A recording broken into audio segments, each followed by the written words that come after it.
يصلح لكم أعمالكم ويغفر لكم ذنوبكم ومن يطع الله ورسوله فقد فاز فوزا عظيما وبعد فأعوذ بالله السميع العليم من الشيطان الرجيم بسم الله الرحمن الرحيم ولقد بعثنا في كل أمة رسولا أن اعبدوا الله فاجتنبوا الطاغوت। উপস্থিত উলামায়ে কেরাম, আজকের মহতী সভার যোগ্যতম সম্মানিত শ্রদ্ধেয় সভাপতি সাহেব, সামনেকার বসে থাকা কালেমা দরদি, ইসলাম দরদি ভাই ও আপু, পর্দার আড়ালের সম্মানিতা মা ও বোন, প্রশংসা মাত্রই আল্লাহ তাবারক ওয়া তাআলার জন্যই, যিনি আমাদেরকে তার দয়া, তার প্রেম, তার ভালোবাসা, তার অনুগ্রহের মাধ্যম দিয়ে সৃষ্টি করার সাথে সাথে সুস্থ শরীরে অবস্থান করে তার পবিত্র ঘর জুমা মসজিদে মাগরিব সালাত আদায় করার পরে আবারও কিছু কোরআন ও হাদিসের কথা শ্রবণ করা বা বলার সুবর্ণ সুযোগ করে দিয়েছেন, তাই তিনার শুকরিয়া জ্ঞাপন করি আলহামদুলিল্লাহ। অতঃপর দরুদ ও সালাম বর্ষিত হোক মহাত্মা মহাপুরুষ আমিন আল্লাহ নবী মুহাম্মদ রাসূলুল্লাহ সাল্লাল্লাহু আলাইহি ওয়াসাল্লামের প্রতি। আল্লাহুম্মা সাল্লি আলাইহি আল্লাহুম্মা বারিক আলাইহি। সম্মানিত উপস্থিতি, আজকের এই আলোচনা সভার আমার বক্তব্যের বিষয় হচ্ছে তাওহীদ ও বিদআতের পরিচিতি এবং তাদের গুরুত্ব ও মাহাত্ম্য। ইনশাআল্লাহ অল্প স্বল্প জ্ঞানে আপনাদের সামনে তাওহীদ এবং বিদআতকে কেন্দ্র করে কোরআন এবং হাদিসকে সামনে রেখে বক্তব্য পরিবেশন করব, সময় ইতি করব ইনশাআল্লাহ। ওমা তাওফীক ইল্লা বিল্লাহ, তাওয়াক্কালতু আলাইহি ওয়া ইলাইহি উনীব। ছোট বাবুরা তোমরা এদিকে চলে আসো, সামনে চলে আসো, ওদেরকে কথা বলতে দিবেন ইনশাআল্লাহ।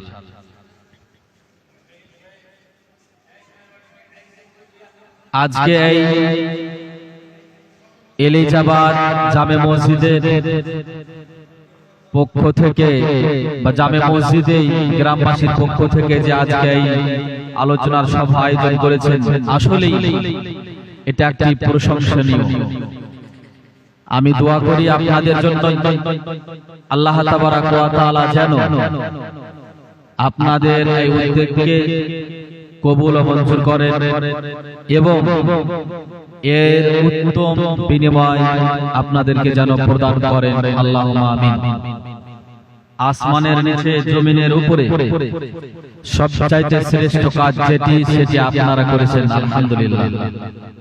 আমার কথা নয়, আল্লাহ তাবারক ওয়া তাআলা বলেন, ওমান আহসানু কাওলাম মিম্মান দাআ ইলাল্লাহ ওয়া আমিলা সালিহান ওয়া ক্বালা ইন্নানী মিনাল মুসলিমিন। আল্লাহ বলছেন, ওই ব্যক্তির কথার চাইতে, ওই ব্যক্তির কাজের চাইতে কার কথা, কার কাজ উত্তম হতে পারে, যে কাজ, যে কথা, যে কর্মটা মানুষকে আল্লাহ তাবারক ওয়া তাআলার দিকে ডাকে, আহ্বান করে, এই কথা, এই কাজের চাইতে পৃথিবীতে কোনো ব্যক্তি, কোনো মানুষের কাজ বা কর্ম বা কথা আল্লাহর কাছে গ্রহণীয় বা পছন্দনীয় নয় বা উত্তম নয়, এটা আল্লাহ বলছেন।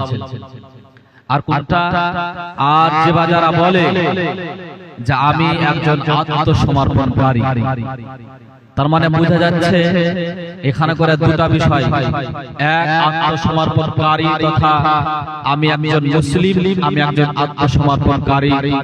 আমি ইচ্ছামতো কোনো কাজ, কোনো কর্ম, কোনো আমল, কোনো ইবাদত করতে পারি না। শুধুমাত্র ইবাদত বলে নয়, আমল বলে নয়, দুনিয়ার যে কোনো কাজ আমি একজন মুসলিম সেহেতু করতে পারি না যদি আল্লাহ এবং আল্লাহ রাসূলের নির্দেশ না থাকে। যদি সেই কাজ, যদি সেই কর্ম করার কারণে ইসলাম অপমান হয়, মুসলিম কলঙ্কিত হয়, সমাজের মধ্যে বিভাজন বিভ্রান্তি সৃষ্টি হয়, তাহলে সেই কার্যকলাপ আমি করতে পারি না। এর নাম আত্মসমর্পণ। সম্মানিত শুধুই সাথে সাথে যে সবচাইতে উত্তম ওই ব্যক্তি যে যারা মানুষকে আল্লাহর দিকে ডাকে, আল্লাহর দিকে আহ্বান করে, আলহামদুলিল্লাহ আজকে সেটা আপনারা করেছেন এবং করেছেন এক উত্তম কাজ, সাথে সাথে উত্তম জায়গাতে করেছেন। আসমানের নিচে জমিনের উপরে সবচাইতে দামি জায়গা যেটা, সেটা হচ্ছে মসজিদ। যত কোটি কোটি টাকার সম্পদের জায়গা হোক না কেন, আপনি বলেন সালমানের বাড়ি, বলেন শাহরুখ খানের বাড়ি, বলেন আপনার এই দুবাইয়ের যে টাওয়ার, আর কোন জায়গায় পৃথিবীতে যতগুলো প্রপার্টি সম্পদ আছে, সবচাইতে দামি জায়গা, সবচাইতে দামি সম্পদ হচ্ছে এই মসজিদ। এই মসজিদে আপনারা আলোচনা সভা আয়োজন করেছেন, এটা আসলে প্রশংসনীয়, আলহামদুলিল্লাহ। তবে আপনাদের আর একটি কষ্ট করতে হবে। আজকে আমি ছোট মানুষ হিসেবে আপনাদের পরামর্শ দিচ্ছি, আপনারা মানুষকে বলবেন, মানুষকে বলতে হবে, বুঝাতে হবে, তাদেরকে মসজিদে নিয়ে আসার জন্য অন্ততপক্ষে যারা নামাজি তাদেরকে বসিয়ে রাখতে হবে। আপনারা বসুন, আলোচনা শুরু করুন। আলোচকগণ যারা আসবেন তারা কোরআন এবং হাদিসকে সামনে রেখে আলোচনা করবেন। আপনারা শুনবেন, আপনাদের মধ্যে যেগুলো ভুল, যেগুলো ত্রুটি বিচ্যুতি আছে, সেগুলোকে আপনারা সংশোধন করবেন। ইনশাআল্লাহ জীবন সুখময় হবে। ব্যক্তিগত জীবন, আপনার পারিবারিক জীবন, সাংসারিক জীবন, আর আপনার দৈনিক জীবন, দৈনন্দিন জীবন, সব জীবনই আপনার উপকৃত হবে বলে আমরা আশাবাদী ইনশাআল্লাহ। আসি সংক্ষিপ্ত পরিসরে হলেও আমরা আলোচনা করি তাওহীদ এবং বিদআত সম্পর্কে। প্রথমত আমরা জেনে নিই তাওহীদ কাকে বলে এবং বিদআত কাকে বলে, তাই না? তাওহীদ এর অর্থ হচ্ছে একত্ববাদ। তাওহীদ এর অর্থ হচ্ছে একত্ববাদ, এক অদ্বিতীয়, এক অদ্বিতীয়। এর প্রকার ভেদ হচ্ছে তিনটি। এক তাওহীদে রুবুবিয়্যাহ, তাওহীদে উলুহিয়্যাহ, তাওহীদে আসমা ওয়া সিফাত। মনে রাখবেন তাওহীদের প্রকার ভেদ কিসিম। তাওহীদে রুবুবিয়্যাহ, তাওহীদে উলুহিয়্যাহ, তাওহীদে আসমা ওয়া সিফাত। অর্থ তাওহীদে রুবুবিয়্যাহ মানে আল্লাহকে রব হিসাবে মানা, আল্লাহকে রব হিসাবে মানা তথা আল্লাহ তাবারাক ওয়া তাআলা আমাদের লালন পালনকারী। আল্লাহ তিনি আমাদের লালন পালন করেন, তিনি আমাদের পরিচর্যা করেন, তিনি আমাদেরকে রিজিক দেন, তিনি আমাদের হাওয়া, বাতাস, রোদ আর অন্যান্য অক্সিজেনের মাধ্যম দিয়ে আমাদের জীবিকা নির্বাহ করার মাধ্যম দিয়ে, জীবিকা দিয়ে, ফল ফ্রুট দিয়ে আর অন্যান্য কিছু নিয়ামত প্রদান করে আমাদেরকে তিল তিল তিল করে বড় করে রেখেছেন। এর নাম আপনার একে বলা হয় রব তথা পরিচর্যাকারী। যিনি লালন পালন করেন তার নাম রব। সম্মানিত উপস্থিতি, সম্মানিত উপস্থিতি, অত্যন্ত গুরুত্বপূর্ণ বিষয় তাওহীদ, শিরক, বিদআত। এই তিনটা মানুষের জীবনের সবচেয়ে বড় ইম্পর্টেন্ট বিষয়। পৃথিবীতে যতগুলো আপনি আলোচনা শুনবেন, আসমানের নিচে জমিনের উপরে যত বড় বড় মুহাদ্দিস মুহাক্কিক আলোচনা আপনার সামনে করবেন, সেই হোক সালাতের, সেই হোক ইবাদতের, সেই হোক যাকাতের, সেই হোক দানের, সেই হোক আপনার অন্যান্য আমলের, সবচেয়ে উত্তম আলোচনা হচ্ছে যার নাম তাওহীদ, শিরক এবং বিদআত। তিনটা বিষয় মানুষ যদি উপলব্ধি না করে তাহলে তার সমস্ত আমল বরবাদ হয়ে যাবে। কেন? তাওহীদ যদি না থাকে ঈমান পূর্ণাঙ্গ হবে না। তাওহীদ যদি না থাকে ঈমান পূর্ণাঙ্গ হবে না। ঈমান যদি পূর্ণাঙ্গ না হয় ইবাদত কবুল হবে না। ঈমান যদি পূর্ণ না হয় ইবাদত কবুল হবে না।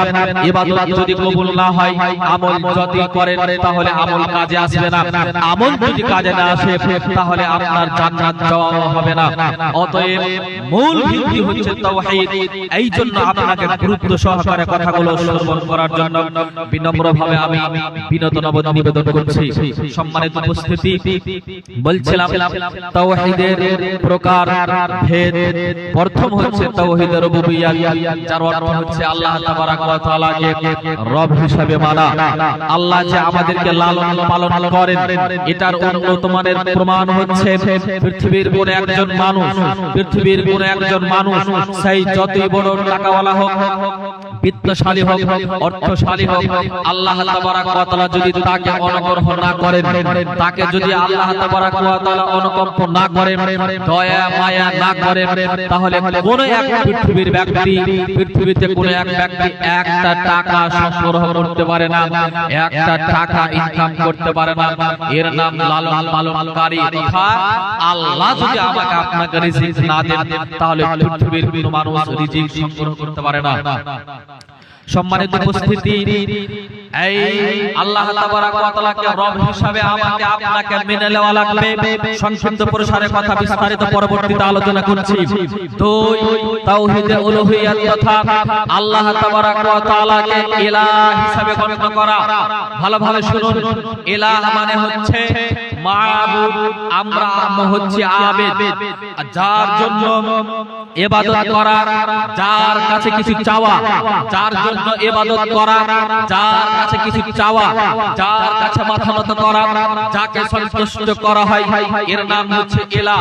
এক কথায় যার জন্য, যার কাছে কিছু নিব, যাকে সন্তুষ্ট করব, যার কাছে কিছু চাইব, যার জন্যই কিছু করব, এর নাম ইলাহ। তার মানে আল্লাহ হচ্ছেন ইলাহ, আমরা হচ্ছি আপনার আবেদ, তিনি হচ্ছেন মাবুদ, তথা আমরা ইবাদত করব আল্লাহ তাবারাক ওয়া তাআলার জন্যই। এক রাকাত সালাত আল্লাহর জন্য হবে, একটা টাকা দান আল্লাহর সন্তুষ্টির জন্য হবে, আপনার রাস্তাতে কিছু ছড়িয়ে দেওয়া আল্লাহর সন্তুষ্টির জন্য হবে, যাকাত আল্লাহর সন্তুষ্টির জন্য হবে, সিয়াম আল্লাহর সন্তুষ্টির জন্য হবে, কুরবানি আল্লাহর সন্তুষ্টির জন্য হবে, ফিতরা আল্লাহর সন্তুষ্টির জন্য হবে, সাদকা আল্লাহর সন্তুষ্টির জন্য হবে। এক কথায় পৃথিবীতে যতগুলো আমরা ইবাদত করব, আমল করব, সবই হবে যার জন্য, তিনি হচ্ছেন ইলাহ। আশা করছি কথা বোঝা গেছে। সম্মানিত উপস্থিতি, তৃতীয় যেটা প্রকার হচ্ছে তার নাম আসমা ওয়া সিফাত। তাওহীদে আসমা ওয়া সিফাত তথা আল্লাহ তাবারাক ওয়া তাআলা যে গুণবাচক নাম আছে, গুণবাচক নামগুলো যেই গুণে গুণান্বিত, সেগুলোকে আপনার মেনে নেওয়া, বাস্তবায়ন করা। সম্মানিত উপস্থিতি, যেমন আর রহমান, আল্লাহ তাবারাক ওয়া তাআলা অপরিসীম দয়াবান, যেমন রহিম, তিনি অসংখ্য অগণিত মেহেরবান, যেমন রাজ্জাক মানে রিজিক প্রদানকারী। এই যে আল্লাহর যতগুলো গুণবাচক নাম, গুণাবলী নাম আছে, নামগুলোকে আমাদেরকে মেনে নেওয়া, এর নাম আসমা ওয়া সিফাত। তার মানে কথা এখানে সীমাবদ্ধ থাকছে, পরবর্তীতে আলোচনা হবে। এটা একবার বুঝে নিই। তাওহীদ মানে হচ্ছে একত্ববাদ। তাওহীদের তিন প্রকার: তাওহীদে রুবুবিয়্যাহ, তাওহীদে উলুহিয়্যাহ, তাওহীদে আসমা ওয়া সিফাত। তাওহীদে রুবুবিয়্যাহ মানে আল্লাহকে লালন পালনকারী হিসেবে মানা। তাওহীদে উলুহিয়্যাহ মানে আল্লাহকে ইলাহ হিসেবে মানা, যার জন্য ইবাদত করা, যার কাছে কিছু পাওয়া, যার কাছে মাথা নত করা, যার জন্য সমস্ত কিছু করা, তিনি হচ্ছেন ইলাহ।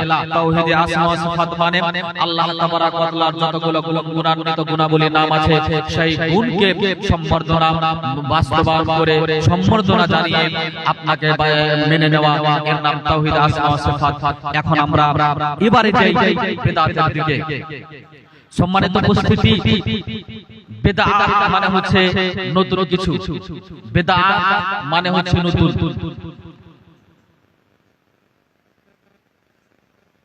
বেদাত মানে যেটা কোরআন এবং সহিহ সুন্নাতে নেই, ধর্মে নেই, ইসলামে নেই। ইবাদতের জন্য আমি কিছু করলাম, নেকির উদ্দেশ্যে করলাম, এর নাম বেদাত। বেদাত মানে নতুন, বেদাত মানে আবিষ্কারকৃত, বেদাত মানে কিছু তৈরি করা, এই হচ্ছে বেদাতের অর্থ। বেদাত মানে নতুন, বেদাত মানে কিছু সংযোজন করা নতুন, বেদাত মানে এমন কিছু করা যেটা কোরআন এবং সহিহ সুন্নাতে নেই কিন্তু নেকির আশাতে, নেকির উদ্দেশ্যে করা, এর নাম বেদাত। সম্মানিত উপস্থিতি, বেদাত এর সবচাইতে ভয়াবহ কাজ হচ্ছে যে যতগুলো আপনি ইবাদত করবেন এবং নেকির উদ্দেশ্যে যদি করেন যেটা কোরআন এবং সহিহ সুন্নাতে নেই সেটাই হবে বেদাত। বেদাত আমল হতে গেলে অন্যান্য আমল আপনার বরবাদ হয়ে যাবে, নষ্ট হয়ে যাবে। যেমন তাওহীদের অপোজিট হচ্ছে শিরক। তাওহীদ যদি যেখানে থাকবে সেখানে শিরক থাকতে পারে না, শিরক যেখানে থাকবে সেখানে তাওহীদ থাকতে পারে না। অনুরূপভাবে সুন্নাত বিরোধী হচ্ছে বিদআত। বেদাত যেখানে আছে সুন্নাত নেই, সুন্নাত যেখানে আছে বেদাত নেই। এটা আপনাকে মনে করতে হবে। বেদাত করেনি মানে সুন্নাত করেছি, সুন্নাত করেনি মানে বেদাত করেছি। বুঝা গেছে? তার মানে বেদাত এবং সুন্নাত এক জায়গা থেকে সামঞ্জস্য হতে পারে না, একসাথে হতে পারে না। ঠিক যেমন তাওহীদ এবং শিরক এক জায়গাতে হতে পারে না, অনুরূপভাবে বেদাত এবং সুন্নাত এক জায়গাতে হতে পারে না। সুন্নাহ কি? যেটা আল্লাহ তাবারাক ওয়া তাআলা নবী মুহাম্মদ সাল্লাল্লাহু আলাইহি ওয়াসাল্লাম দেখিয়েছেন, আল্লাহ রাসূল সাল্লাল্লাহু আলাইহি ওয়াসাল্লাম আমল করেছেন, করতে বলেছেন, কোন সাহাবী করেছেন, সচরাচর দেখেছেন, মানা করেননি, সেটা হচ্ছে সুন্নাহ। তার মানে সুন্নাত আল্লাহ রাসূলের কাজ কর্ম এবং সার্টিফিকেটকে বলা হয়, সমর্থনকে বলা হয়, এটা হচ্ছে সুন্নাত। আর বেদাত মানে আল্লাহ রাসূলের জামানাতে ছিল নেই, নতুন করে আমরা কিছু আবিষ্কার করেছি, এর নাম বেদাত। যে তাহলে আমরা তাওহীদ জানতে পারলাম, বেদাত জানতে পারলাম। সম্মানিত উপস্থিতি, বেদাত সম্পর্কে কিছু আমরা আলোচনা করে নিই, তারপরে তাওহীদ এটা ইম্পর্টেন্ট সবচেয়ে মানুষের জীবনে বিস্তারিত আলোচনা আমরা করব। আব্দুল্লাহ ইবনে মাসউদ রাদিয়াল্লাহু তাআলা থেকে বর্ণিত, তিনি বলেন রাসূল সাল্লাল্লাহু আলাইহি ওয়াসাল্লাম বলেছেন, ইত্তাবিউ ওয়া লা তাবতাদিউ ফাকাদ কুফিতুম আলাইকুম বিল আমরিল আতীক।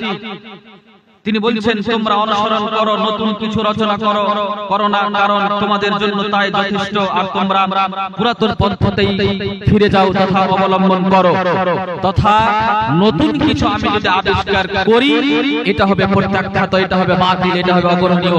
এটা করা যাবে না, আমাদেরকে পুরানা পন্থা অবলম্বন করতে হবে। মানে আল্লাহ রাসূল যা করেছেন, যা করতে বলেছেন, সাহাবীরা যা করেছেন, যা করতে বলেছেন, আল্লাহর এই তাবিরা যা করেছেন, যা করতে বলেছেন, সেই পথ, সেই পন্থা আমাদেরকে অবলম্বন করতে হবে, সেটা হবে সুন্নাত। আর সেটা বাদ দিয়ে নতুন কিছু বুজুর্গানে দিন করেছে, ওলামায়ে কেরাম করেছেন, অমুক আলেম করেছেন, অমুক পীর করেছেন, অমুক মাশায়েখ করেছেন, অমুক বিধ্বস্ত ব্যক্তিরা করেছেন, এটাই যদি আমি করি আর এটা যদি রাসূল থেকে প্রমাণ না হয় তাহলে সেটা হবে বেদাত। যেটা হযরত আয়েশা রাদিয়াল্লাহু তাআলা আনহা থেকে বর্ণিত, তিনি বলেন রাসূল সাল্লাল্লাহু আলাইহি ওয়াসাল্লাম বলেছেন, মান আহাদাসা ফি আমরিনা হাযা মা লাইসা মিনহু ফাহুয়া রাদ্দুন।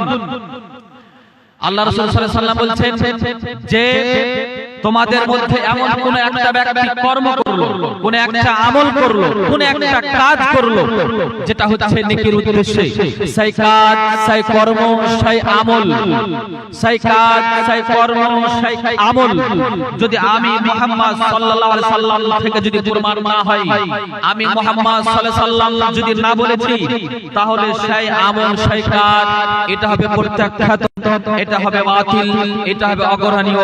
হাদিস বুখারী মুসলিম। সম্মানিত উপস্থিতি, অত্র হাদিসে আমরা প্রমাণ পেলাম যে আল্লাহ রাসূল সাল্লাল্লাহু আলাইহি সাল্লাম বলছেন যেই কাজ, যেই কর্ম, যেই আমল আল্লাহ রাসূল থেকে প্রমাণ নয়, আমরা যদি নেকির উদ্দেশ্যে, নেকির আশায় করি, সেটাই হবে প্রত্যাখ্যাত, সেটাই হবে বাতিল, আর এটাই হচ্ছে আপনার বেদাত, যেটা অন্যান্য হাদিস সূত্রে প্রমাণ পাওয়া যায়। যেমন এক হাদিসের মধ্যে রাসূল সাল্লাল্লাহু আলাইহি সাল্লাম বলেছেন, আমরা বক্তব্যের মধ্যে খুতবায়ে মাসনুনাতে সবাই সমস্ত উলামারা পাঠ করেন যে হাদিসটা, আম্মা বাদ ফাইন্না খায়রাল হাদিসি কিতাবুল্লাহ ওয়া খায়রাল হাদি হাদি মুহাম্মদ সাল্লাল্লাহু আলাইহি সাল্লাম ওয়া শাররাল উমুরি মুহদাসাতুহা ওয়া কুল্লু মুহদাসাতিন বিদআহ ওয়া কুল্লু বিদআতিন জালালাহ ওয়া কুল্লু জালালাতিন ফিন্নার। এটা আমরা সকলেই শুনি। আল্লাহ রাসূল সাল্লাল্লাহু আলাইহি সাল্লাম বলেছেন ওই কাজ, ওই কথা, ওই বাক্যটা আল্লাহ তাবারাক ওয়া তাআলার কাছে উত্তম, যেটা কোরআনের কথা, যেটা কোরআনের কাজ, যেটা কোরআনে বর্ণিত বাক্য, সেটা আল্লাহ তাবারাক ওয়া তাআলার কাছে উত্তম। এবং ওই কাজ ওই বাক্যটা, ওই শব্দটা, ওই রাস্তাটা, ওই পথটা উত্তম, যেটা মুহাম্মদ সাল্লাল্লাহু আলাইহি ওয়াসাল্লামের পথ, যেটা আল্লাহ রাসূল সাল্লাল্লাহু আলাইহি ওয়াসাল্লাম দেখিয়েছেন। এই পথ, এই কাজ, এই কর্ম, এই আপনার রাস্তা, এটা হচ্ছে উত্তম।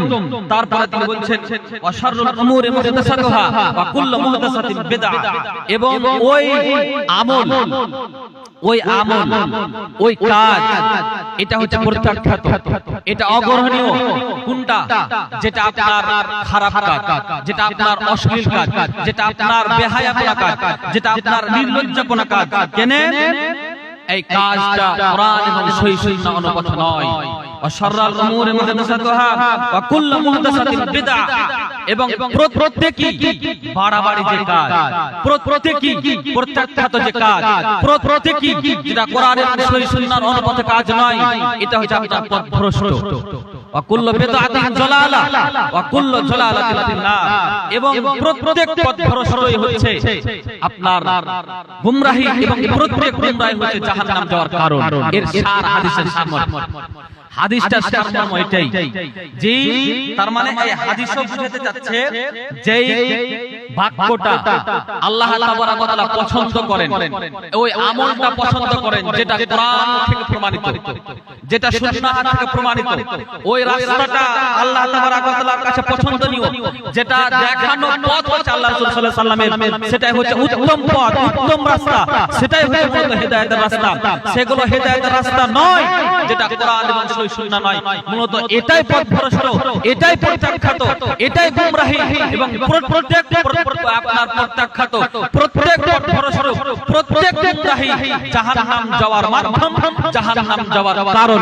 অত্র এই আয়াতগুলো, হাদিসগুলোর মাধ্যম দিয়ে আমরা স্পষ্ট হলাম যে আমরা যেই কাজটা করব সেটা যদি কোরআন এবং সহিহ সুন্নাহ অনুপাতে না হয়, সেটা যদি মুহাম্মদ সাল্লাল্লাহু আলাইহি ওয়াসাল্লাম থেকে প্রমাণিত না হয়, সেটা যদি কোরআন এবং সহিহ সুন্নাহ থেকে প্রমাণিত না হয়, তাহলে এই আমল করার পরেও আমাদের আমল বিনষ্ট হয়ে যাবে, এই আমল করার পরেও আমাদের আমল বরবাদ হয়ে যাবে, আমল করার পরেও আমাদের আমল গ্রহণ হবে না। কেন? এটা মূলত কোরআন এবং সহিহ সুন্নাহ থেকে প্রমাণিত নয়। এই সম্মানিত উপস্থিতি, আসি আর একটু আপনাকে বুঝাই। বেদাত ওই বিষয়টাকে বোঝানো হয় বা বোঝানো হয়েছে। মনে করেন সূরা ফাতিহা উম্মুল কোরআন বলা হয়েছে, সূরা ফাতিহা কোরআনের মা বলা হয়েছে। মানে সূরা ফাতিহা পড়তে গেলে বহু নেকি পাওয়া যায় একদিক থেকে, আর একটা দিক সূরা ইখলাস, সূরা ইখলাসকে 1/3 অংশ কোরআনের বলা হয়েছে। কোন ব্যক্তি যদি ইখলাসের সাথে আল্লাহর সন্তুষ্টির জন্য সূরা ইখলাসকে তাফসীর সহ দ্রষ্টব্য তথা সূরা ইখলাসকে বুঝে নিজের জীবনে বাস্তবায়ন করাতো, এটাকে যদি কেউ পড়ে তাৎপর্য সম্পূর্ণভাবে, তাহলে কোরআনকে 3 বার সূরা ফাতিহা ইখলাসকে যদি পড়ে 3 বার পড়ে যতটুকু নেকি হবে, একবার কোরআন সমপরিমাণ নেকি হবে।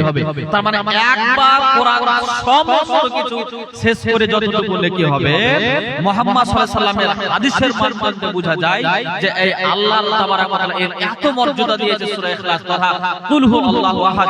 এই সূরা যদি কোনো ব্যক্তি বুঝে পড়ে যদি 3 বার পড়ে তাৎপর্য সম্পূর্ণভাবে, তাহলে 3 বার পাঠ করলে গোটা কোরআন সমপরিমাণ নেকি পাওয়া যাবে। আলহামদুলিল্লাহ। তাহলে আপনাকে আমি বুঝাচ্ছি বেদাত কিভাবে হয়। তো এই সূরা ইখলাস 3 বার পাঠ করতে গেলে কোরআন সমপরিমাণ নেকি পাবো, সমপরিমাণ নেকি পাবো। কোরআন সমপরিমাণ শেষ করলাম যত নেকি, সূরা ইখলাস 3 বার পাঠ করতে গেলে তত নেকি। এটাই যদি আমি মনে করি, তাহলে আমি কি করলাম, এই বিষয়টা নিজের জীবনে বাস্তবায়ন আমি কিভাবে করছি, কোরআন এবং সহিহ সুন্নাহ অনুপাত নেই, বুঝিনি। আমি ভাবলাম 3 বার পড়তে গেলে তো নেকি হবে, যাই সব জায়গায় সূরা ইখলাস 3 বার করে পাঠ করব, সব জায়গায়। কেন? নেকি তো আছে, কোরআন খতম করার সমান নেকি পাবো আমি, সব জায়গাতে করব। আপনি কি করেছেন, এই ভালো মনে করে আপনি যখন পেশাব পায়খানাতে যাচ্ছেন তখন আপনি সূরা ইখলাস পাঠ করছেন। আচ্ছা বলেন তো এটা কি হবে? নেকি তো ছিল, তাই না? সূরা ইখলাস পড়তে গেলে তো কি ছিল, এখন আমি সালাতের মাধ্যমে সূরা ইখলাস পড়ব না, এমনিতেই বুঝে শুনে আমি পড়ব না, যেহেতু পড়তে গেলে কোরআন সমপরিমাণ সমান নাকি হবে, সেহেতু আমি তো সময় আর পাচ্ছি না, কাজে ব্যস্ত, অনেক কাজ করি আর অন্যান্য কাজে ব্যস্ত হয়ে যাই, তার জন্য পেচ্ছাপ পায়খানা তো দিনে দুবার তিনবার হয়, তো এখানে গিয়ে সূরা ইখলাস পাঠ করে চলে যাব, নাকি হবে? হবে গুনাহ হবে। কেন? এটা কোরআন এবং সুন্নাতে প্রমাণিত নয়। তার মানে আমি আপনি কোন একটা আমলকে, কোন একটা কাজকে নিজের মন মতন করছি, যাই আমল, যাই কাজ, যাই ইবাদত কোরআন এবং সুন্নাত থেকে প্রমাণিত নয়, আল্লাহ এবং আল্লাহর রাসূলের কথা কাজ থেকে প্রমাণিত নয়, এটাই মূলত বিদআত, এটাই অগ্রহণীয়, এটাই প্রত্যাখ্যাত, এটা করতে গেলে গুমরাহি হবে এবং এই করতে গেলে আপনাকে জাহান্নাম যেতে হবে, আমল নষ্ট হবে। এটা হচ্ছে সার কথা। তার মানে আমরা বেদাত সম্পর্কে আশা করছি সংক্ষিপ্ত পরিসরে, সংকীর্ণ জ্ঞানে আমি আপনাদেরকে বুঝাতে পেরেছি। সম্মানিত উপস্থিতি, বেদাত করতে গেলে সরাসরি আল্লাহকে অপমান করানো, বেদাত করতে গেলে সরাসরি আল্লাহ রাসূলকে অপমান করানো হয়। আল্লাহ রাসূল সাল্লাল্লাহু আলাইহি ওয়াসাল্লাম প্রত্যেক উম্মতের জন্য গাইড, কিয়ামতের মাঠেও তিনি কি করবেন? সুপারিশ করবেন। কিন্তু এক শ্রেণীর মানুষেরা যারা দুনিয়াতে বেদাত করেছে, ইচ্ছামতো আমল করেছে, মন যেটা চাইছে সেটাই করেছে, নেকির উদ্দেশ্যেই করেছে, সে নিজে ভালো ভালো করে করেছে, কোরআন এবং হাদিস অনুপাতে করেনি,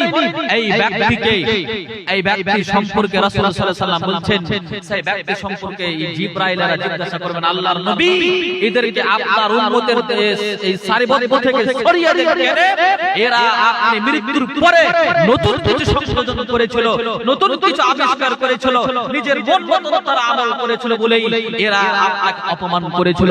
আপনার প্রচলিত হাদিসকে, আপনার প্রচলিত কথাকে, আপনার পরিশুদ্ধ বাক্যগুলোকে, ইবাদত কাজ কর্মগুলোকে বাদ দিয়ে নতুন করে তারা তাদের বুজুর্গানের দোহাই দিয়ে, তাদের আকাবিরদের দোহাই দিয়ে, তাদের ওলামার দোহাই দিয়ে, তাদের বড় বড় মুর্শিদ দোহাই দিয়ে, মুরব্বির দোহাই দিয়ে তারা আমল করেছিল, ইবাদত করেছিল, কর্ম করেছিল। আল্লাহর নবী এরা আপনার উম্মত হতে পারে না।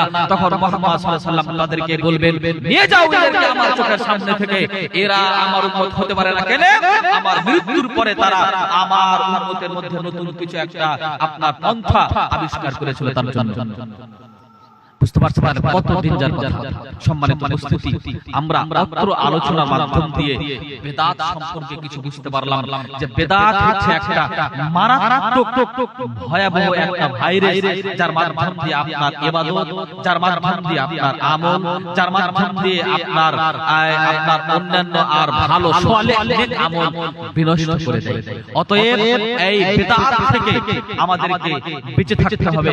আল্লাহ তাবারাক ওয়া তাআলা যেন আমাদেরকে এখান থেকে বিরত রাখেন এবং এখান থেকে আমাদেরকে বাঁচিয়ে রাখেন, এই তৌফিক ক্ষমতা প্রদান করেন। আল্লাহুম্মা আমিন। এবারে আমরা তাওহীদ সম্পর্কে আলোচনা করব।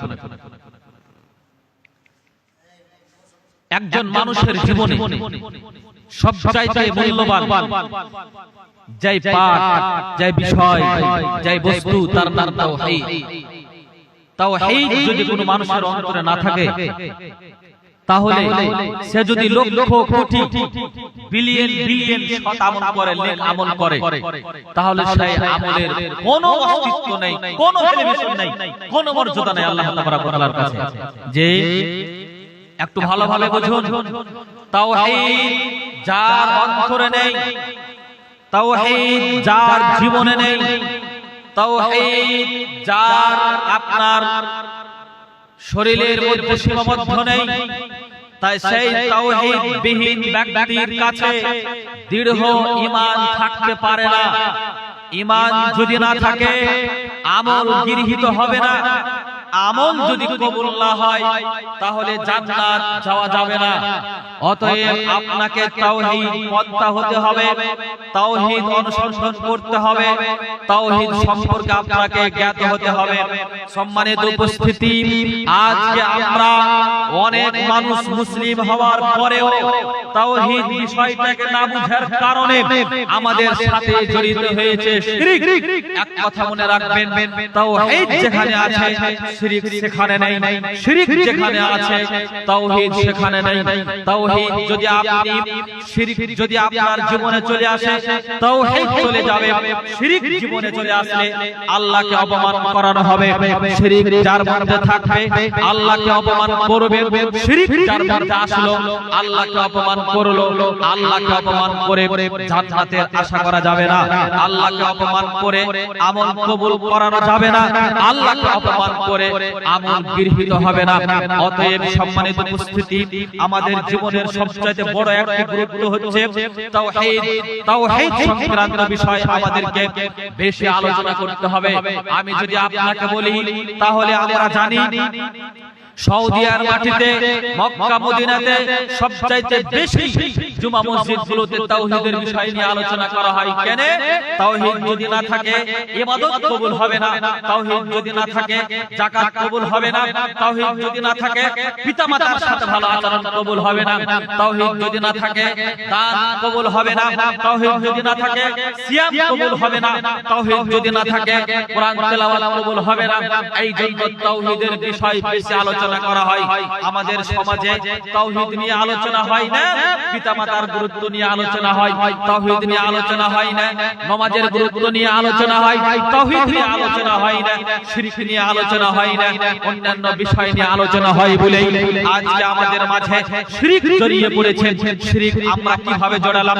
আমরা তো মুসলিম, আমরা তো কলেমা পড়ি, আমরা তো আল্লাহকে মানি, তারপরে শিরক কি করে আসলো? আমি আপনাকে বাস্তব প্রমাণ দেখাচ্ছি। আপনি এখন শিরকে বসে আছেন। সম্মানিত সুধী, আসি আমরা তাওহীদ সংক্রান্ত বিষয় জেনে নিই। তাওহীদ আমাকে আপনাকে জানতেই হবে, কেননা সারা পৃথিবীর মধ্যে যতগুলো নবী এসেছিলেন সকলেরই প্রথম বাক্য, প্রথম দাওয়াত ছিল তাওহীদ। তাওহীদের দাওয়াত আগে দিয়েছেন, তারপরে সালাতের দাওয়াত, তাওহীদের কথা আগে, তারপরে সালাত, সালাত যখন হবে তখন যাকাত, যাকাত যখন হবে তখন সিয়াম, সিয়াম যখন হবে তখন আপনার হজ। এইভাবে চলে একটা বিস্তারিত আলোচনা। তবে কেমন কেমন করে উল্টা হয়ে গেল। এখন আমাদের শুধু যাকাতের কথা হয়, দানের কথা হয়, মা বাপের সম্মানের কথা হয়, আর অন্যান্য বিষয় আলোচনা হয়, তাওহীদ নিয়ে আলোচনা হয় না, শিরকের আলোচনা হয় না, বিদআতের আলোচনা হয় না বলে প্রত্যেক আজকে মুসলিম শতকরা 95-98% মুসলিম আজকে শিরক করে বসে আছে। সম্মানিত সুধী, ভালোভাবে আলোচনা শ্রবণ করতে হবে। আজকে মূল্যবান একটা বক্তব্য আপনার এখানে পরিবেশন হচ্ছে, আপনি গুরুত্ব সহকারে শুনুন। আল্লাহ তাবারাক ওয়া তাআলা আপনাকে বলছেন, উঠান আপনি সূরা মুহাম্মদ। আল্লাহ তাবারাক ওয়া তাআলা আপনাকে বলছেন তাওহীদ কত গুরুত্বপূর্ণ, কত তাৎপর্যপূর্ণ, কিভাবে আপনি তাওহীদ উপলব্ধি করতে পারবেন। আল্লাহ বলছেন ফা'লাম আন্নাহু লা ইলাহা ইল্লাল্লাহ। পৃথিবীর মানুষ তোমরা জানো, তোমরা উপলব্ধি করো, তোমরা সংগ্রহ করো, তোমরা সঞ্চয় করো। কি সঞ্চয় করো? তাওহীদ। কি সঞ্চয় করো? কি জানো? তাওহীদ। আমরা যে বলি যে আমরা তাওহীদ বুঝি, আমরা বলি আরে আমরা আল্লাহর ইবাদত করি, তাওহীদ আছে। আমরা বলি আমরা লা ইলাহা পড়েছি, আমাদের অন্তরে তাওহীদ আছে। জি না, আল্লাহ তাবারাক ওয়া তাআলা লা ইলাহা বাক্যটাকে বুঝতে বলছেন, তার মানে তাওহীদ বুঝতে বলছেন আপনাকে। সম্মানিত উপস্থিতি, আমি আপনাকে কি দিয়ে বুঝাই? আল্লাহ তাবারাক ওয়া তাআলা বলছেন লা ইলাহা ইল্লাল্লাহ, তাওহীদ। লা ইলাহা ইল্লাল্লাহ তুমি জানো, তুমি বুঝো, নেই কোনো প্রকৃত মাবুদ, নেই কোনো প্রকৃত রিজিকদাতা, নেই কোনো প্রকৃত ইলাহ, নেই কোনো প্রকৃত সত্য আপনার ইবাদতের যোগ্য স্থানকারী যদি আছে ইল্লাল্লাহ, তবে আল্লাহ তাবারাক ওয়া তাআলা এই বাক্যটাকে আপনাকে বুঝতে হবে। দুভাগে বিভক্ত করে দিয়ে এক সমস্ত কিছুকে আপনাকে এটা মেনে নিতে হবে, এক সমস্ত কিছুকে মেনে নিতে হবে। দুনিয়াতে অসংখ্য অগণিত বাবা আছে, অসংখ্য অগণিত রব আছে, অসংখ্য অগণিত মাবুদ আছে, তবে প্রকৃত সত্য মাবুদ নেই, প্রকৃত সত্য ইবাদতের যোগ্য নেই, প্রকৃত সত্য ইলাহ নেই, প্রকৃত সত্য আপনার রিজিকদাতা নেই, তবে আছে অসংখ্য অগণিত। এই স্পষ্ট এই কথাটা আপনাকে বুঝতে হবে। যে এবার আমরা বুঝাচ্ছি তাওহীদ, এবার আমি আপনাকে বুঝাচ্ছি। আপনি বলবেন মৌলভী সাহেব আমরা এই বিষয়টা আমরা জানি, লা ইলাহা আমাদের অন্তরে আছে, লা ইলাহা আমরা অসংখ্য গণিতবার পড়েছি। আপনি মশাই মুরব্বি সাহেব আপনাকে বলি, আব্বু আপনাকে বলি, ভাই আপনাকে বলি, আপনি তাওহীদ বুঝেননি, তার জন্য এটা আপনার অন্তরে আছে বলছেন। শুধুমাত্র কালেমা পড়ার নাম তাওহীদ অবশিষ্ট নয়, শুধুমাত্র লা ইলাহা ইল্লাল্লাহ পড়ার নাম তাওহীদ আপনার বুঝার নাম নয়। তাওহীদ আপনাকে এইভাবে বুঝতে হবে, তাওহীদের যে প্রকার তিনটি এই বিষয়টা আপনাকে বুঝতে হবে। জি, এবার আপনি বুঝুন তাওহীদের যে তিনটা প্রকার আলোচনা করেছিলাম সূক্ষ্মভাবে এবার বুঝুন। তাওহীদের রুবুবিয়্যাত পৃথিবীর সকল ব্যক্তিরা মানে, ভালোভাবে বুঝুন। আপনিও তাওহীদ থেকে কিভাবে বঞ্চিত হয়ে গেছেন, শিরকের সাথে আপনি সম্পৃক্ত হয়েছেন, এই কথা আপনাকে বুঝতে হবে। তাওহীদের রুবুবিয়্যাত পৃথিবীর সকল ব্যক্তিরা মানে, কেমন কথা সকল ব্যক্তিরা মানে?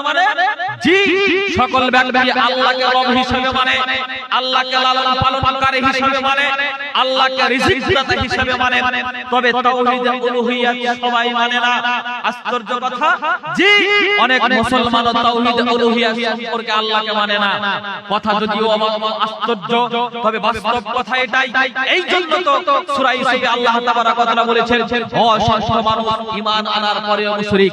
জি, ওমা ইউমিনু বিল্লাহ ইল্লা ওয়া হুম মুশরিকুন, অসংখ্য মানুষ ঈমান আনার পরেও মুশরিক। এই যে তাওহীদ বুঝেনি, তার জন্য এই যে তাওহীদ বিষয়টাকে আপনার সামঞ্জস্য করে দিয়েছে অন্যান্য বিষয়ের সাথে, তার জন্য তাওহীদের রুবুবিয়্যাত সারা পৃথিবীর হিন্দু, খ্রিস্টান, বৌদ্ধ, জৈন যতগুলো ধর্মাবলম্বী আছে সকলেই মানে। আপনার গ্রামের কোনো হিন্দু ভাই আছে, তাকে জিজ্ঞাসা করেন, আচ্ছা এই গত বছর প্লাবিত এসেছিল, বন্যা এসেছিল, মহা বন্যা, বন্যার মাধ্যম দিয়ে ফসলকে নষ্ট করে দিয়েছে, তাই না? ফসল নষ্ট হয়েছে। একজন রাজকুমারকে যদি আপনি জিজ্ঞাসা করেন, অমর প্রফুল্লকে যদি জিজ্ঞাসা করেন, আচ্ছা বলো তো এই যে পুরো পরিকাঠামোটা হলো, এই যে বন্যা এসেছিল, এটা কার মাধ্যম থেকে? কে বন্যাটা দিয়েছিল? সম্পদকে ধ্বংস করে দিয়েছে, এই রিজিকের ব্যবস্থাকে বন্ধ করে দিয়েছে, মানুষের মধ্যে সংকীর্ণতা চলে এসেছে। কে করেছে? কার মাধ্যম দিয়ে সম্ভব? কার এত শক্তি? তখন সেই প্রফুল্ল বলবে, নন্দলাল বলবে, রাজকুমার বলবে, এটা সত্তা করেছে, আল্লাহ করেছে, এটা আল্লাহ করেছে, এটা আল্লাহর দ্বারা তো সম্ভব। রিজিক ধ্বংস করে দিয়েছে, লালন পালনকারী তিনি, তিনি এটা করেছেন, ক্ষমতার মালিক তিনি, তিনি এটা করেছেন। ওয়া আলা কুল্লি শাইইন কাদির, এটা সেই প্রফুল্ল বলবে। প্রত্যেক বিষয়ে ক্ষমতাশীল হচ্ছেন আল্লাহ, এটা প্রফুল্ল রাজকুমার জানেন। আপনি ভালোভাবে অনুধাবন করুন। আপনি যদি জিজ্ঞাসা করেন নন্দলালকে, বলো তো এই যে এখন গাছের মধ্যে মুকুল আসতে আরম্ভ করেছে, হতে পারে আমের মুকুল, হতে পারে লিচুর মুকুল, হতে পারে অন্যান্য কোনো ফসলের মুকুল, যে কোনো ফুলের মুকুল, মুকুল এসেছে, যদি জিজ্ঞাসা করেন এগুলো কে দিয়েছে, তখন সে বলবে আল্লাহ। যদিও তার মার ভিন্ন হয়, ভগবান হয়, অন্য কোনো বিষয় হয়, যাকে আপনি জিজ্ঞাসা করবেন পৃথিবীর মধ্যে সকল ব্যক্তি বলবে এটা আল্লাহ করেছে। তার মানে আল্লাহ মানুষকে রিজিক দেয়, আল্লাহ মানুষকে খেতে দেয়, আল্লাহ মানুষকে লালন পালন করে, আল্লাহ মানুষের পরিচর্যা করে। এটা সকল ধর্মের ব্যক্তিরা সকলেই মান্যতা দেয়, সকলেই আপনার বুঝে, সকলেই মানে। তবে এবার ঝামেলা হয় তাওহীদে উলুহিয়াতের কথা, আল্লাহকে ইলাহ হিসেবে মানাতে। যে ইলাহ হিসেবে মানা মানে যা কিছু হবে সমস্ত কিছু ছেড়ে দেওয়া আল্লাহর উপরে, এখানে ভেজাল। যা কিছু করব সমস্ত কিছু আল্লাহর সন্তুষ্টির জন্য করব, এখানে ভেজাল। যা কিছু চাইবো আল্লাহর কাছে চাইবো, এখানে ভেজাল। যা কিছু উপলব্ধি করব আল্লাহর মাধ্যম দিয়েই করব, এখানে ভেজাল। কি করে হলো ভেজাল? আপনাকে দেখাচ্ছি। সম্মানিত উপস্থিতি, মুরব্বি সাহেব, যুবক ভাই, আপনাকে বলছি আমার দিকে তাকান। এই কিভাবে আপনি শিরকের সাথে জড়িত হয়ে যাচ্ছেন, কিভাবে আপনি আপনার জীবনের তাওহীদ থেকে আপনি ধুকে ধুকে ধুকে ধুকে মার খাচ্ছেন, সরে চলে যাচ্ছেন, ঈমান ধ্বংস হচ্ছে, আপনার সমাজ ধ্বংস হচ্ছে, গ্রামে শিরক বিদআতে জড়িত হয়ে পড়ছে। তার জন্য সুখ শান্তি, আল্লাহর দয়া প্রেম ভালোবাসা আসে না, মূলত তাওহীদ না থাকার কারণে। সম্মানিত উপস্থিতি, আপনার বাড়িতে আজকে মনে করুন আপনার বাড়িতে কোনো একজন ভদ্র মহিলা এসেছে, তার অধিক পরিমাণে একেবারে সংকটময় বিপদে পড়ে গিয়ে আপনার কাছে এসেছে 5000 টাকা ধার নেওয়ার জন্য, রাত্রি 10টার সময় এসেছে, তার বাড়িতে মহা বিপদ এসেছে, সেই যাবে মনে করেন বহরমপুর অথবা কোনো জায়গা হসপিটালে, 5000 টাকা তার খুবই প্রয়োজন। আপনি গ্রামের মুরব্বী মানুষ, আপনি ভালো মানুষ, আপনার কাছে এসেছে টাকা নেওয়ার জন্য। তখন আপনার কাছে যখন এসেছে তখন আপনি বলছেন না, রাত্রি বেলাতে যদি ধার দেওয়া যায় তাহলে অকল্যাণ বয়ে আনে, ধার কি দেওয়া যায়? কোন মানুষের সহযোগিতা একদম করবো না, যাও যাও যাও, ফজরের আজান হবে তখন আসিও, এখন দেব না। এই ধারণাটা করলেই তাওহীদ চলে গেল, শিরক অবলম্বন হলো। এই ধারণাটা করলেই তাওহীদ চলে গেল, শিরক অবলম্বন করা হলো। আমি আপনাকে আরো দেখাই শিরক কিভাবে জড়িত হয়, তাওহীদ কিভাবে চলে যায়। শিরক মানে আল্লাহর সাথে কাউকে সামঞ্জস্য করা, শিরক মানে আল্লাহর সাথে কাউকে অংশীদার বানিয়ে দেওয়া, শিরক মানে আল্লাহর জায়গাটাকে অন্য কাউকে স্থান বানিয়ে দেওয়া, আল্লাহর স্থানটাকে অন্য কাউকে দিয়ে দেওয়া, এর নাম শিরক। শিরক মানে শেয়ার করা, ভাগ করা, ভাগ।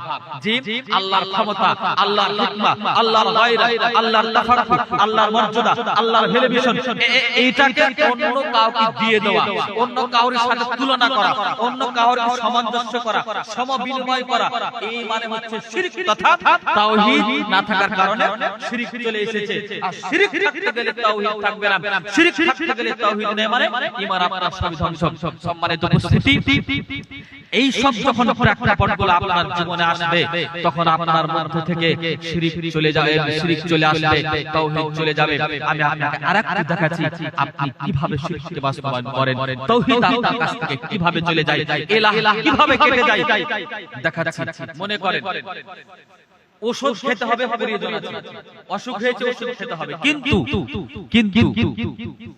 আপনি যদি মনে করেন যে 10-12টা ডাক্তারকে দেখিয়েছেন, ভালো হয়নি, কোন একটা সাধারণ ডাক্তারের কাছে আপনার এই করুণ অসুখটা ভালো হয়ে গেছে, ডাক্তার ভালো করেছে নাকি ওষুধে ভালো করেছে?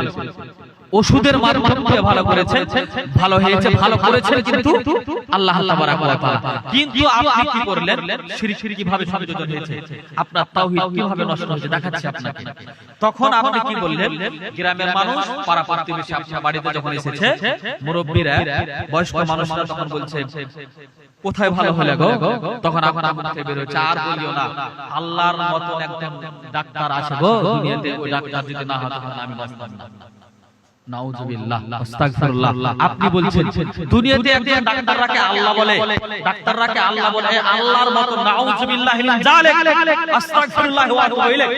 আল্লাহর মতন এরকম একটা মানুষ আছে যার কাছে না গেলে আমি মরে যেতাম। আরে তুই যে ডাক্তারকে দেখালাম, লক্ষ লক্ষ টাকা খরচা হলো, কারোর কাছে ভালো হলো না, এই ডাক্তারের কাছে গিয়ে দুটো ওষুধ খেয়ে ভালো হয়ে গেল।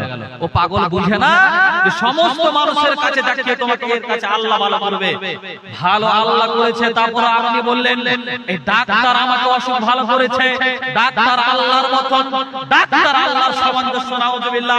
বলা মাত্রই তাওহীদ চলে গেল, বলা মাত্রই শিরক সংযোজন হলো, বলা মাত্রই তাওহীদ চলে গেল। বাক্যটা আল্লাহর জন্য প্রযোজ্য ছিল, বাক্যটা আল্লাহর জন্য প্রযোজ্য ছিল। আল্লাহ তাবারাক ওয়া তাআলা আপনাকে ভালো করেছেন, এই মানুষটা আপনাকে ভালো করতে পারে না, এর মাধ্যম দিয়ে আল্লাহ আপনাকে ভালো করলেন। মানুষ মাধ্যম হতে পারে, কোন বিষয় মাধ্যম হতে পারে, বস্তু মাধ্যম হতে পারে, ওষুধ মাধ্যম হতে পারে, তবে ভালো করেন যিনি আপনাকে সৃষ্টি করেছেন, ভালো করেন যিনি আপনাকে রিজিক দিচ্ছেন, ভালো করেন যিনি আপনাকে এখন পর্যন্ত তিল তিল করে বড় করে যাচ্ছেন, তিনি আপনাকে সুস্থ করেছেন, তিনি আপনাকে সুস্থ করবেন, তিনি আপনাকে ভালো করবেন। কিন্তু আপনার মন মানসিকতা এমন ছিল, এমন ভাবে আপনার এটাকে জড়িত হয়েছে, আপনি বললেন যে আমি আমাকে ওই ডাক্তার ভালো করেছে। সম্মানিত সুধী, এই বাক্য যখনই বলা তখন আপনার তাওহীদ চলে গেল, শিরক সংযোজন হলো, এর নামই শিরক। আমি আপনাকে আরেকটা দেখাচ্ছি শিরক কিভাবে সংযোজন হয়। মানুষের হাতের কুচিতে লাগে কি লাগে? লাগে, কুচিতে লাগে। শিরক মানে হচ্ছে আল্লাহর স্থানটাকে অন্য কাউকে দিয়ে দেওয়া। আল্লাহর যে ক্ষমতা, আল্লাহর যে হাইবাত, আল্লাহর যে গায়রাত, আল্লাহর যে মর্যাদা, এই মর্যাদাটা, এই সম্মানটা অন্য কাউকে দিয়ে দেওয়াই মানে হচ্ছে শিরক, মানে শেয়ার করা, ভাগ করা। তো আল্লাহর ক্ষমতাটাকে ভাগ করা হচ্ছে, এখানে শিরক সংযোজন হচ্ছে, তাওহীদ কেটে যাচ্ছে। এটা বুঝার আছে। হাতে কবজিতে লাগছে, লেগে যায়, কাজ করতে করতে লেগে যায়, কোনো কিছু চারাচারি করতে করতে লাগে, অসংখ্যবার লাগবে কথাই ঠিক। তবে লাগা মাত্রে তখন আপনি পচ লালছেন, ভালো হয় না, ওষুধ খেয়েছেন, ভালো হয় না। এখন আপনার বাড়িতে কোনো মুরব্বি, কোনো দাদি, কোনো দিদি বলেছে আপনাকে, ও দাদু তোমার হাতে কবজিতে লেগেছে, তুমি কি জানো কবজিতে লাগতে গেলে কালো ধাগা বাঁধতে হয়। আরে কালো ধাগার এত পাওয়া, কালো ধাগা বাঁধলে সব ব্যথা ভালো হয়ে যায়, সব লাগা ভালো হয়ে যায়। আল্লাহর কসম, কালো ধাগা বাঁধলেন মানে শিরক সংযোজন হলো, তাওহীদ চলে গেল, আর এবারে কবুল হবে না। কোটি যদি ইবাদত কবুল আর ইবাদত করেন তারপর কেন ধাগাকে প্রাধান্য দিলেন আল্লাহর জায়গায়। ধাগাকে প্রাধান্য দেওয়া হলো, ও ছেলে ভালো হয়নি, ওষুধ খেয়ে ভালো হয়নি, ধাগা বাঁধতে বলেছে রাবি, ধাগা বাঁধতে বলেছে মুরব্বি সাহেব, তার জন্য ধাগা বাঁধা মাত্রই ভালো হয়ে গেছে। ভালো হয়েছে ওই কথাই ঠিক, ভালো হয়েছে কথাই ঠিক। কেন আপনি যে নিয়ত করেছেন ওই নিয়তে আল্লাহ আপনাকে দিয়েছে। জি, তাওহীদ নষ্ট করার জন্য আপনি যে ভেবেছেন যে ধাগা বাঁধলে ভালো হয়ে যাবে, জি ধাগা বাঁধলে ভালো হয়ে যাবে, এটা আপনার উদ্দেশ্য, তার জন্য উদ্দেশ্য করার কারণে ভালো হয়েছে কথাই ঠিক। তারপর এটা শিরক হলো, এটা শিরক হলো, এই ধাগা বাঁধার কারণে তাওহীদ চলে গেল। আল্লাহর অস্তিত্ব, আল্লাহর ক্ষমতা, আল্লাহর গায়রাত, আল্লাহর মর্যাদার সাথে কি করা হলো, সামঞ্জস্য করা হলো, তার মর্যাদাটাকে অন্য কাউকে দিয়ে দেওয়া হলো, তথা ধাগাকে দিয়ে দেওয়া হলো। এই জন্য আপনার এখানে তাওহীদ কেটে গেল, এর নাম শিরক। শিরক যদি থাকে তাওহীদ থাকে না, তাওহীদ যেখানে থাকে শিরক থাকে না। সম্মানিত উপস্থিতি, বলার উদ্দেশ্য আমি আপনাকে বলে যাচ্ছি, তাওহীদ যদি আপনি সুন্দরভাবে পরিবেশন করতে চান তাহলে আপনি আয়াতুল কুরসি তাফসীর সহ দৃষ্টান্ত পড়ুন। তাওহীদ যদি আপনি বুঝতে চান তাহলে সূরা ইখলাসকে পড়ুন। আল্লাহ তাবারক ওয়া তাআলা বলছেন সংক্ষিপ্তভাবে আলোচনা, তাওহীদ উলুহিয়াত মানুষ মানতে রাজি নয়, তার মানে তাওহীদ উলুহিয়াত মানে আল্লাহর জন্য সবকিছু করা, আল্লাহর জন্য সবকিছু আমাদের করতে রাজি নয়, কিছু মানুষ দেখাবার জন্য করতে জি করে, তাই না? বাড়িতে কোনদিন নামাজ পড়ে না, কসম আল্লাহ করে বলছি, কোন মানুষ কোনদিন নামাজ পড়ে না, ওর মেয়ের বিয়ে দিতে লেগেছে। কথা বলতে দেখি, ওর মেয়ের কি করছে, বিয়ে দিতে লেগেছে। বিয়ে দেওয়ার সময়তে ওর বাড়িতে বলেছে, মুরব্বি মানুষ তার নামাজ পড়তে যাবে, হাজি সাহেব, মাওলানা সাহেব, মাস্টার সাহেব, ডাক্তার সাহেব এসেছেন, তারা আসরের আযান হয়েছে, নামাজ পড়তে মসজিদে আসছে, আপনাদের জুমা মসজিদ, তখন কোনদিন নামাজ পড়েনি, ওদের সাথে নামাজ পড়তে চলে এসেছে। এটা কাকে দেখানোর জন্য হলো? এটা মানুষকে সন্তুষ্টির জন্য হলো, মানুষ দেখানো হলো। মানুষ দেখানো ইবাদত হচ্ছে আপনার শিরক, মানুষ দেখানো ইবাদত হচ্ছে শিরক। আর এখানে তাওহীদকে নষ্ট করানো হলো, তার মানে আল্লাহ সন্তুষ্টির জন্য ইবাদত করতে হতো, নামাজ পড়তে হতো। আপনি আপনার মতন বিয়াই মশাইকে সন্তুষ্টির জন্য নামাজ পড়তে আসলেন, 5 ওয়াক্ত আল্লাহর মসজিদে আল্লাহর ডাকে মুয়াজ্জিন সাহেব, ইমাম সাহেব, কোনদিন আপনার 30-50 বছর বয়স আসলেন না, আপনার মেয়ের বিয়ে দিতে লেগেছে, তখন বিয়েই মশাইকে খুশি করার জন্য জামাইয়ের কাছে ভালো হবে এই জন্য আসরের নামাজ পড়তে এসেছেন। জি, আপনার চিন্তা ভাবনা চেতনা কেউ যদি না জানেন তিনি যিনি আপনাকে সৃষ্টি করেছেন, ওয়াসিরুল আউলাকুম আবিজাহারু ফি ইন্নাহু আলিমুন বিজাতি সুদূর।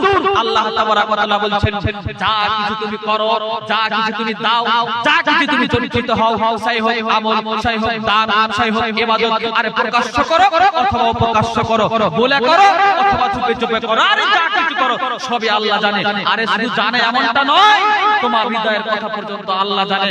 তুমি যে কোন উদ্দেশ্যে এসেছো, পৃথিবীর কোনো মানুষ যদি না জানেন তিনি, যিনি তোমাকে এখন বাঁচিয়ে রেখেছেন জানেন তিনি, যিনি তোমাকে এখন জীবিত রেখেছেন জানেন তিনি, যিনি তোমাকে অক্সিজেন দিয়ে তিল করে বড় করে ব্যবসার ক্ষমতা, চাকরির ক্ষমতা, ইনকামের ক্ষমতা, সরকারের ক্ষমতা, মুরব্বির ক্ষমতা, মরলের ক্ষমতা, ইমামের ক্ষমতা, মেহরাবের ক্ষমতা, অন্যান্য ক্ষমতা তোমাকে প্রদান করেছে তিনি।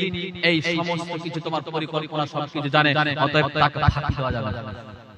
যে সম্মানিত সুধী, বলছিলাম আল্লাহ তাবারাক ওয়া তাআলা সম্পর্কে আমরা আজকে ইবাদত করি না, বলেন তো কার জন্য করি না? কিসের জন্য করি না, অথচ আল্লাহ তাবারাক ওয়া তাআলা আমাকে আপনাকে বলছেন আইলাহু মা আল্লাহ। এই পৃথিবীর মানুষ, তুমি কি আমি আল্লাহকে বাদ দিয়ে অন্য কোন কি ইবাদতের যোগ্য মনে করেছো?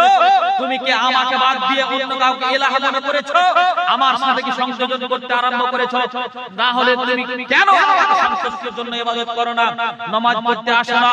অথচ তুমি সেখানে সিগনেচার যা আলামে আরওয়াতের মধ্যে এসেছিলেন, প্রতিজ্ঞাবদ্ধ তুমি হয়ে এসেছিলে, আল্লাহ তুমি যা বলবে তাই শুনবো, আল্লাহ তুমি যেটাই বলেছো সেটাই আমি মেনে নিয়েছি। তারপরে তুমি আজকে করো না কেন? কিসের জন্য করো না? কি এমন হয়েছে? ইয়া আইয়ুহাল ইনসান মা গাররাকা বিরাব্বিকাল কারীম। আল্লাহ প্রশ্নবাচক বাক্য দিয়ে আফসোস করে বলছেন, মানুষ তোমাকে কি হলো? আরে যেই রিজিক দেয়, যেই অক্সিজেন দেয়, যেই তোমাকে খেতে দেয়, যে তোমাকে সুস্থ রাখে, যে তোমাকে চাকরি বাকরির ক্ষমতা দিয়েছে, যে তোমাকে তিল তিল করে বড় করেছে, সেই মাবুদকে, সেই সরসরাকে, সেই আল্লাহকে ভুলে দিয়েছো। মানুষকে তুমি খুশি করছো, নেতা নেত্রীকে খুশি করছো, সর্দার মরমকে খুশি করছো, আর কাউকে সন্তুষ্টি করার জন্য সমস্ত কিছু করছো। বলো কি এমন তোমাকে দুনিয়াতে দিয়েছে, কি এমন তোমার এই ভালোবাসার মানুষরা দিয়েছে যার জন্য তুমি আমার ইবাদত করো না, তাদেরকে খুশি করছো? আল্লাহর প্রশ্নবাচক কথা। আল্লাহর কসম করে বলছি, পৃথিবীর কোনো মানুষ বেঁচে যাবে না, প্রশ্নের সম্মুখীন হতে হবে। সম্মানিত মা বোন আপনাকে বলে যাচ্ছি, সম্মানিত ভাই আব্বু আপনাকে বলে যাচ্ছি, আপনার জীবনের 16 আনায় ব্যর্থ যদি আপনার মধ্যে তাওহীদ না থাকে, আপনার জীবনের 18 আনায় ব্যর্থ যদি আপনার মধ্যে তাওহীদ না থাকে, আপনার জীবনের সমস্ত কিছু ব্যর্থ যদি আপনি শিরক সংযোজন করেছেন, আপনার জীবনের সমস্ত কিছু ব্যর্থ যদি আপনার মধ্যে বিদআত এসেছে। অতএব শিরক এবং বিদআত এবং এই তাওহীদকে বুঝার জন্য আপনাকে কোরআন হাদিসকে সংগ্রহ করতে হবে, সঞ্চয় করতে হবে, বুঝতে হবে। কেন? এখানে আছে আপনার ভালোবাসা, এখানে আছে সম্মান, এখানে আছে মর্যাদা, এখানে আছে আল্লাহর করুণা, এখানে আছে আল্লাহর দয়া, এখানে আছে আল্লাহর প্রেম, এখানে আছে আল্লাহর অনুকম্প। অতএব যদি আল্লাহর দয়া পেতে চান, আল্লাহর অনুকম্প পেতে চান, আল্লাহর অনুগ্রহ পেতে চান, যদি আল্লাহর আপনার অক্সিজেন গ্রহণ করতে চান, তাহলে আল্লাহর বান্দা হিসেবে দুনিয়াতে বাঁচতে চান, তাহলে আল্লাহর সন্তুষ্টির জন্য সমস্ত কিছু করুন, আল্লাহর সন্তুষ্টির জন্য সমস্ত কিছু করুন। সম্মানিত সুধী, সময় যেহেতু চলে এসেছে, সূরা ইখলাস তাফসীর সহ দ্রষ্টব্য কিছু করার আমার আশা আকাঙ্ক্ষা ছিল, সময়ের জন্য পাচ্ছি না। একটু আপনাকে বুঝতে হবে যে আল্লাহ তাবারাক ওয়া তাআলা হচ্ছেন তিনি যার কোনো শরীক নেই, যার কোনো অংশীদার নেই, তিনি হচ্ছেন ইলাহ। যার কোনো অংশীদার নেই, তিনি হচ্ছেন ইলাহ। তিনি হচ্ছেন সর্বশক্তিমান, যিনি যা কিছু করেন কাউরে কোনো পরোয়া করেন না, একাই যা কিছু করেন। তিনি হচ্ছেন আল্লাহ। আল্লাহ ইলাহ, মাবুদ, স্রষ্টা। এই কথাটাকে বুঝার জন্য ইখলাস পড়ুন। আল্লাহ বলছেন কুল হুয়াল্লাহু আহাদ। মুহাম্মদ সাল্লাল্লাহু আলাইহি সাল্লাম, মুহাম্মদ সাল্লাল্লাহু আলাইহি সাল্লাম, তুমি বলে দাও আল্লাহ এক অদ্বিতীয় অথবা আল্লাহ একক। এটা তুমি বলে দাও আল্লাহ এক অদ্বিতীয় অথবা আল্লাহ একক। এটা তুমি বলে দাও। কথা অসংখ্য অগণিত যে মানুষ নিজের মন মতন করে দেবদেবী পূজা আপনার বানিয়ে নেই। মানুষের হাত দিয়ে তৈরি, মেশিন দিয়ে তৈরি, পাথর দিয়ে তৈরি, গাছ দিয়ে তৈরি, মাটি দিয়ে তৈরি, লাড়া পাটি দিয়ে তৈরি, আরে যা কিছু আছে সবই ভ্রান্ত, সবই প্রত্যাখ্যাত, সবই বাতিল। এগুলো সবই ওয়াকে অথর্ব, এগুলো মানা যাবে না। আল্লাহ বলছেন শুধু মুসলিমকে বলে নয়, পৃথিবীর সকল মানুষকে সম্বোধন করে। কেন? শুধুমাত্র দাবিদার ইলাহ একমাত্র তিনি, যিনি গোটা বিশ্বকে পরিচালিত করেন। শুধুমাত্র দাবিদার একমাত্র ইলাহ তিনি, পরিকল্পিত সত্য মাবুদ তিনি, যিনি আমাদেরকে সকলকে খেতে দেন, সকলকে অক্সিজেন দেন, সকলকে পানি দেন, সকলকে রোদ দেন, সকলকে হাওয়া বাতাস দেন। তিনি পৃথিবীর কোনো মানুষের অন্য কাউর ইবাদতের যোগ্য হতে পারে না। সম্মানিত উপস্থিতি, তারপর তিনি বলছেন আল্লাহুস সামাদ। আল্লাহ তাবারাক ওয়া তাআলা অমুখাপেক্ষী, তিনি কাউরে মুখাপেক্ষী নন। যে সামাদ মানে হচ্ছে অমুখাপেক্ষী, তিনি কোনো মানুষের পরোয়া করেন না। প্রধানমন্ত্রী যা যা করুক স্বরাষ্ট্রমন্ত্রীর কাছে পরামর্শ নিতে হয়, রাষ্ট্রপতির কাছে পরামর্শ নিতে হয়, অন্যান্য ক্যাবিনেট মন্ত্রীর কাছে পরামর্শ নিতে হয়। তার একার কোনো অস্তিত্ব ক্ষমতা থাকে না, অথচ পাওয়ার আছে তার। ঠিক না বেঠিক? কিন্তু আল্লাহ তাবারাক ওয়া তাআলা এমন ক্ষমতাবান তিনি যে তিনি কাউরে কাছে পরামর্শ নেন না, যে তিনি কাউকে পুছার প্রয়োজন মনে করেন না, যেটা মনে চান যেটা করতে চান সেটা করতে পারেন, তার নাম মুখাপেক্ষী।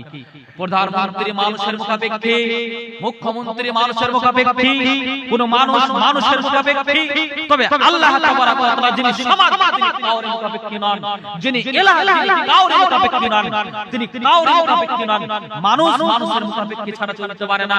আমি আজকে বক্তব্য দিচ্ছি মাইকের মুখাপেক্ষী, আমি আজকে চলাফেরা করছি জামা কাপড়ের মুখাপেক্ষী, আমি আজকে চলাফেরা করছি যানবাহনের মুখাপেক্ষী, আমি আজকে কোথাও বসে আছি কোন বস্তুর মুখাপেক্ষী, আপনারা এখানে উপস্থিত আছেন আমার মুখাপেক্ষী, আমি এখানে বলছি আপনাদের মুখাপেক্ষী।